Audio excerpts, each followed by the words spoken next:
Hey, what's up, guys? Welcome to week 4 of District of the Dead. It's Sunday, time for another devlog. So, this week I've gotten a lot of things done, and I'm happy with all that I have done here. Let's just start the game quickly here. So, the first thing I worked on was, as you can see now, there's no add resource. There's just new game and load game. So I've actually started with the loading and the saving. Not everything is done there, but I have added a little bit of it just for the resources. So if we press new game here, see that we have 0, 0, 0, 0, and 200, 200. What I have done here, if we press save here, we go back and let's go in again. When you press load, these are the numbers that save. So I've added this part here. Uh, really, the main thing that I added there was the binary formatter, just to make sure it works. So I added the simple, like the resources are really simple, just an integer to see what is there and what is not. So I've started adding that. The main problem I'm gonna have is probably gonna be the backpacks and the soldiers. But we'll see how that goes. I'm just gonna do it slowly, one thing by at a time instead of doing everything at once, because just to take down the workload pretty much. So I'll probably begin with this inventory here, and then I'll move on to like the soldiers, and then I'll move on to the soldiers' backpacks themselves. Um, so if I take just slow steps, we should be able to make it there in time. So yeah, now that I've added the resources and saving loading, I've also added the recruitment cost of the soldiers here. So if we press them 2 times, you see we have 0. So yeah, you can only recruit 2 guys in the beginning, and then you have to like find the resources to recruit the next people here. Yes, let's just select 2 of them. Let's grab some ammo. All of this is temporary as well, that you get the ammo directly from the base here. There's going to be a little bit more later on how to get ammo and stuff. Most of it is going to be from looting and then just storing all the stuff. Uh, yes, and we've added the construction, which is going to be if I press it, nothing happens because I have only added the button, but that is very very. Same, we've added some roads and some more decorative stuff here. But the main thing I've been working on here is the command post. So instead, if the other versions of the game, if I just press the command post, I would go into the main game straight away. But this time, if I press command post, you actually come to this screen here. So this is a map of a city. You can see that the base is located over here by the river, just as you can see next to us here. And then yeah, there's gonna be you can press the base and you got some info about the base, that there's no zombies and stuff like that. But if you press this one over here, you get Esterville, which is now the first place you can go to. So I can just add another like pinpoint somewhere else, like maybe in Old Town or Central, and then we can go there instead. It loads another scene. But we only have this one right now.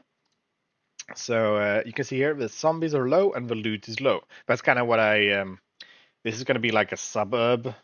So it's going to be like so it's going to be a sparsely populated part, as it says here. Uh, which is the first start. I'm thinking it's going to be like the low population, easy place. That's where you go first, pretty much. And also, next to this one over here, there's actually going to be. This is not done yet. You can just press travel right now and you go there. Uh, Actually, let's just. If I press this, I'll show you. Yeah, we go into the town like normal. Yeah. Let's just return to base. So, what I have in mind here is you press this one uh, to choose your destination, which is Esterville, and then you're gonna get like some kind of mission, like loot 15 things, kill 50 zombies or 100 or whatever it is, kill one special infected or rescue a civilian, something like that. So there's gonna be a mission for every single time you go in, and pretty much you have to complete the mission in order to evacuate. So that's going to be one of the things you can do here. And then all the loot you get after that is just an extra. So that's the idea I have for this screen right now. But let's actually go into here because we have some changes to the normal game as well. So the first one is if I hover over something, you can see here, I hover over something, you get the little circle here. And if I hover over enemies, they also have this one now. Another thing that you might have seen there is actually sound detection.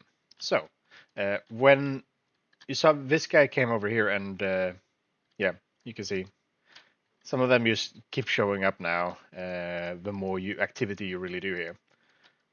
Should have enough to reload there. So when you shot him there, there's a kind of an area that the zombies can hear you fire.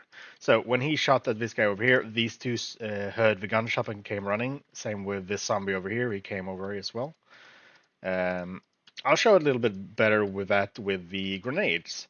And that is something else we've added as well. So over the character, we have the grenades. And I worked on it a little bit to make them pretty much, let's just select our one here. So if we press 1 here, you get a little ability sphere here. Same if you press 2, you get the Dennis. This might be changed later. Like if I press 1, you get soldier number 1's ability. If I press number 2, I get Dennis ability. I might change that so it's like if you have number 1 like Owen selected and you press G, then you get his ability. Same with if I have Dennis selected, press G, you get his ability. I don't know which one's going to be the most like which one's going to be the most responsive to the player, but that's pretty easy to change, I think. So we'll just let it be like this for now. But if I press 1 now and we just press anywhere, let's press over here. Should just throw it over here. No, we can't. It's too long. Like that. And boom. So yeah, that's a grenade. It has a 30-second cooldown there. But as you see, all of these zombies over here, they kind of they heard the grenades, so they came running. You can also do one over here to show you. You can see, we throw it over here, it blows up, and you see what all the zombies in the area, they heard it, so they start coming. So the more you kind of have to be careful with the things you do. For example, you can't just yeah. You see, this could be a problem now. Oh shit. Yeah, so you have to be careful with what you do here, because you will attract the zombies. One thing I have kind of noticed here, maybe I should keep it that way, is that if you pretty much throw a grenade, every zombie in the area will come and it just gets depopulated really fast. For example, like this entire area here is now devoid of zombies pretty much. Same with this one over here. Maybe I should do some kind of spawn system when the player are not around. But I'm not sure yet. I'm not sure yet. We'll see how it all plays out. Looks like a wave spawned as well. Yeah, here they come. Just try to survive this. So I throw a grenade as they come. Can throw another one actually. It looks like we got it. So yeah, that is that's like the main things I've been working on this week. The abilities, I am happy with that because they're pretty easy to make as well. Because if you see here, we have made I made a scriptable object called Solar Ability, and then I'm pretty much just changing some variables here. I'm gonna add some more.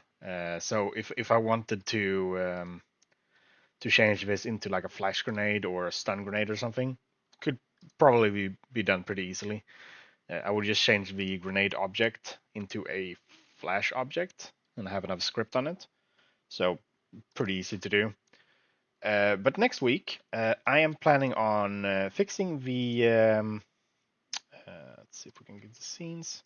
Fixing the base to be able to send them out on missions. And I'm planning on probably adding some more on either the construction menu. It's not really the most important thing, the construction menu, but the barracks, they might have for upgrading your characters, so they actually just keep with you, and also the saving will be done as well, especially for the saving of the characters. That's kind of what I'm going to focus on. So if you recruit two of them, they don't disappear when you come back. Yes, so that is what I have for this week. I'm starting to vibe a lot more with this project, so I'm happy with that. Sometimes you do a project for a couple of weeks and you notice I'm not getting into this, but I am getting into this game now, so I'm happy with that. And hopefully we get to the 8th week, and then I'm gonna reconsider if I'm gonna keep doing this one or not. Uh, it might also be like my thing to just do it for 8 weeks and then you just move on to another project, just so I can show people what I could do in 8 weeks. We'll see what happens with it. I'm gonna look for like a community to get, because currently it's more like an echo chamber with myself with ideas. So I want to get more people into into trying the game. So I'm probably going to look out like a game development community to try to to try to actually get someone to get me feedback and stuff. Because getting the same 5 people to give you feedback, it can get a little bit bad after a while, especially when they don't play these kinds of games. Um, yes, so this was week 4. Thanks for listening. I'll see you guys next time. Bye bye.